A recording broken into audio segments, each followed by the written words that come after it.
Hello and welcome to today's video. This is a video the kind of video that was requested a few times, and I thought, actually, you know what, this would be an interesting one to do. Slim fountain pens. Now, people love them or they hate them, and I did a little bit of research when I was setting up this video, and I did a little poll on Instagram of what people prefer. Slim nibs, slim grip sections, I should say, like in the under 9mm category, medium nibs, which was like that 10 to 11, or large, which was the 12 and up. And the majority of people, 61% of people, said they prefer the regular 10 to 11mm grip sections. 27% of people said they like large grip sections, and then only 11% of people said they preferred slim. But the people who preferred slim came up with a variety of reasons that they prefer them. And as you can see, I've got a host of sort of slimmer fountain pens here to look at. I'm going to focus on a few, but they came up with a couple of like main sort of things that, you know, were really the reasons. And the majority of responses were from people who had small hands who prefer smaller pens. Totally makes sense. People said that they're generally lighter, which I don't always necessarily agree with. They said they have more control over the pen because they're not feeling like they're sort of like holding like an oversized crayon, those kinds of things. And a lot of people sort of referred to like being closer to pencil width, which a lot of artists prefer slim pens for that reason. And I totally get that. You can hold them further back and feel more like you're writing with a pencil, and that kind of works very nicely. People said even practical things, like, you know, a lot of pen loops on notebooks just don't accommodate larger pens. And I totally find that myself. And I end up finding that, for instance, I use an Archer and Olive notebook from my bullet journal. And I find that the pen loop on that is better suited to a slimmer pen.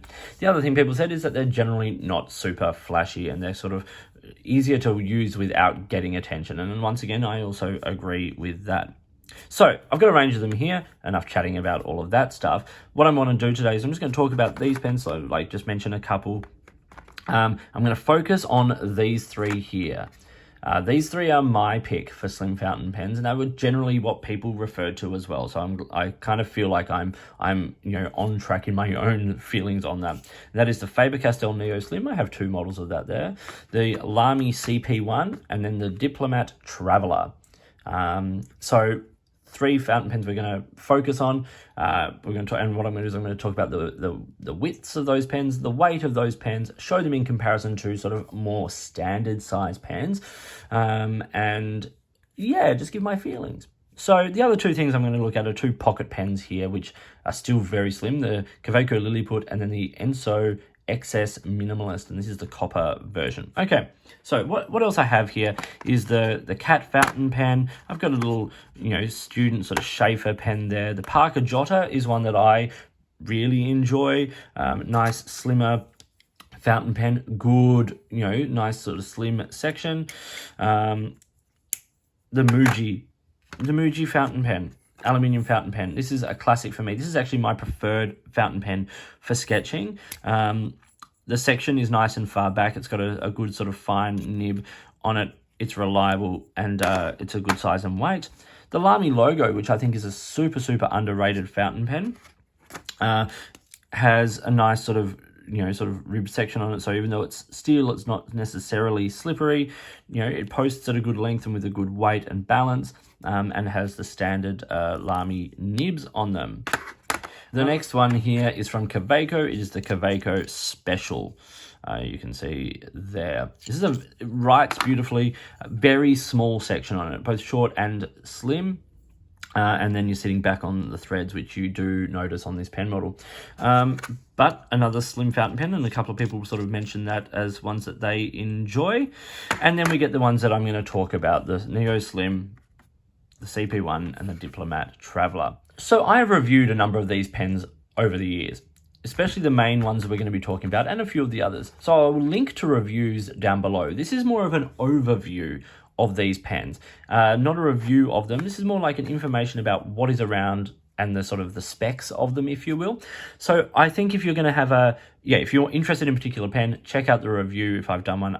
Other people have reviewed a lot of them as well. I said I'll link to as many of these as I can down below. So you can check out my reviews of these pens and see how they write and all that kind of stuff. So let's get started. Let's start with the pocket pens here. So the Kaweco Lilliput comes in a range of different models. It's a really great pocket pen. It's very small.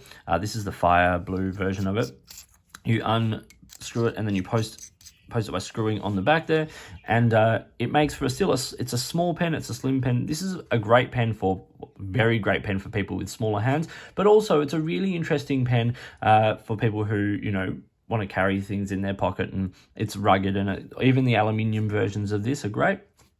The price point, this ranges from 60 and up, and I'm going to say and up because some of these get expensive, like this one here. This one has a body diameter of about 9 millimeters, and the grip section, and I've measured all the grip sections in the middle. I'm actually going to move this tray out of the way so we can see properly.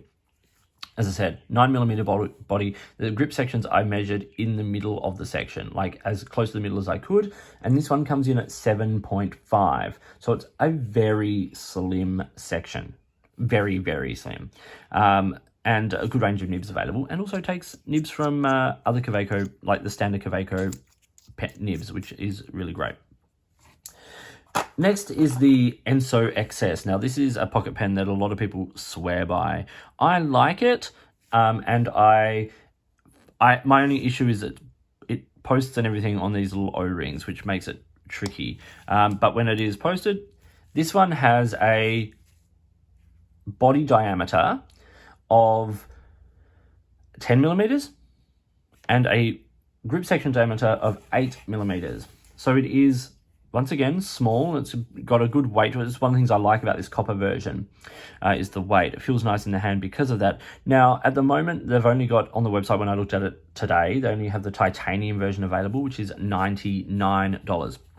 So it's not a cheap little pen, but it is a nice little pocket pen. Once again, it's rugged, it's strong, and fits into that slim category of pocket pens very, very well.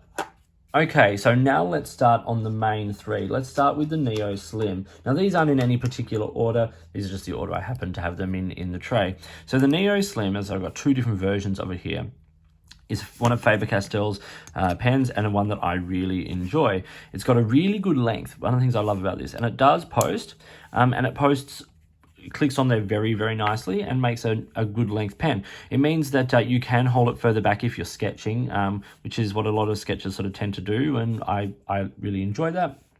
This has a body diameter of 9.5 millimeters and a grip section diameter of 8 millimeters. Now, a lot of people aren't going to hold it down there on that section. They're going to hold it back on the end of the barrel here. So that is around the 9. Still putting it in that slim category, just a little wider than a couple of the others. Now, this pen has a price point from $45, and give or take, and then different models cost a little bit more. I particularly love this black version. I think that's super, super sharp. The Lamy CP1 was brought up probably more than almost any of these pens. Like, this was probably the one that most people mentioned. For me, I personally prefer the Lamy logo, but the CP1 was the one that got more commentary. It's once again a decent length pen. If you're holding it further back, it's a little bit short, and unfortunately one of my issues with this pen is the weighting of the pen. It's got a plastic section and then all this metal up in the cap, so when you do post it, it does feel slightly back heavy. If you're holding it further back, not so much of an issue. Body diameter on this one is 9 millimeters and grip section is 8 millimeters again. So if you're holding it down on that grip section, 8 millimeters. If you're holding it on the barrel, 9. So once again, it's in that slim category, same as the Neo Slim. The CP1, this is the black version. This is the only version that seems to be currently available, and I kind of wish they'd make a steel version or something as well. But this one retails for $60. Lastly, we have the Diplomat Traveller. Diplomat being one of my favorite pen brands, hands down, absolutely, and the Traveller is no exception to that. This is a very classy looking pen. It's just like a lot of their other pens, the Esteem or the Excellence A. It's kind of like a smaller version of those pens, and I love, love, love it. I also don't mind this aesthetic of the black section and the steel and then the gold trim. It kind of looks, as I said, very classy. Although I did see a matte black version of the Traveller, which kind of really got me interested. And there's also I think a fire blue kind of version of it as well. But this one has a grip section diameter of 8mm and a body diameter of 10. This is a big enough section to hold it down on the section, but it is a slim section. It posts well, so the balance is okay. Once again, if you're holding it back on the barrel, you're still in that, it's probably pushing that slim category to more regular category. But in terms of slim fountain pens, for me, this is probably one of my absolute favorites. The Diplomat Traveller comes in at around $51 and up. So I've seen it at $51 for this version and the black version. It looks great, and I think at that price point, it's pretty decent. So we've looked at these 5 pens, and I want to talk about one of the things that people said was about the weight of the pen generally being lighter. Now, I've got some other pens here, and we're going to do a size comparison. I have the Lamy Safari and the Sailor Pro Gear. 2 vastly different pens, but 2 just sort of kind of what I call standard pens that I pulled from my collection. The weight of these pens, the Safari is 15.9 grams and the Sailor is 24.6. So a nice 9-gram difference between them. What do the pocket pens weigh? Well, these particular ones, we have, for the Lilliput, we have 21.8. For the Enso, we have 29.5. It is the heaviest pen of this entire setup. For the Neo Slim, we have 20.5 grams for the black version, and actually the Palladium version, or whatever it's called, was 22.7 grams. The Traveller is 18.4 grams, and the CP1 is 19.3 grams. So you've actually got the Enso being heavier than the Sailor, and the Lamy is lighter than all of these. The Lamy is lighter than the Lilliput. So even this pen here, I've got the my Just Turning acrylic pen. Even this pen weighs 18.9 grams. It's lighter than the Lilliput. So I'm not saying that there aren't lighter pens, and there are certainly heavier pens, but there are a number of standard size pens that are lighter. So if you are looking for a pen if you need a slim pen because it is lighter, please look at a range of other pens to see what is actually lighter. In terms of slimness though, this is where it's kind of, it comes to the point where we're actually getting to. Particularly, I think the slimness of the section is most important because that is where you grip the pen. So we've gone through the diameters of these pens, and then the Safari is in the grip section around 11mm, and the body is it's 12 or 10 depending on which angle you look at. The Sailor is 13 in the body and 10.5 in the middle of the section. So these fit into that medium grip size category. And for example of a large grip section, you have something like here, the Jinhao X159 with a 12mm section. So to put that into context here, alongside like the Lamy CP1 there, you see the difference between a 8mm section and a 12mm section. It is absolutely noticeable, and you definitely feel that in your hand, like it is remarkably different. So as I said, these being around the sort of roughly the 7.5 to 9mm mark in their sections versus the sort of standard. Well, let's take these off so we get a bit of a look at them all together, shall we? Look, they're not wanting to behave on my desk, but you can see the difference in the sections of these pens, as I said, ranging from 7.5 to sort of like a standard 10 to 11mm grip section. So these are what I would suggest if you're looking for a slim fountain pen. If you want something very sort of traditional but slim, the Diplomat Traveller is a fabulous option. If you want something a little bit more sort of, a little bit more modern with a bit of flair, the Neo Slim or the Lamy CP1, really fabulous pens.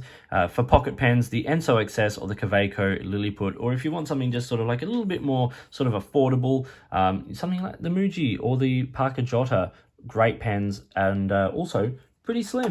So yeah, these are my suggestions, and thank you for watching. Thank you for the, those of you who commented when I asked for information or gave your feelings and thoughts. It was all very helpful. I'm not a slim pen person myself.